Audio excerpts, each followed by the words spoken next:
तुम्हाला काय वाटते? येशू ख्रिस्त आपला देव नाही, तो फक्त फॉरेनच्या लोकांचा देव आहे? कारण तो आपल्या इथे जन्मला नाही म्हणून तुम्ही असे बोलता?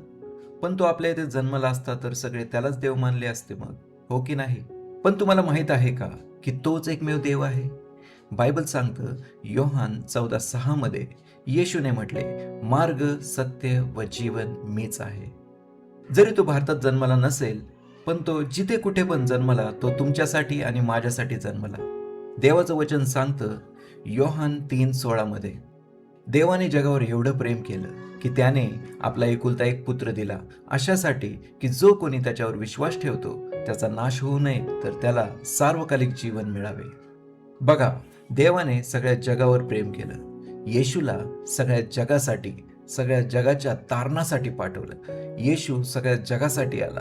सगळ्या जाती, जमातीसाठी आला आणि स्वतःला आपल्या सर्वांसाठी देऊन टाकले. बायबल सांगतं रोम 5:8 मध्ये, आपण पापी असतानाच ख्रिस्त आपल्यासाठी मरण पावला.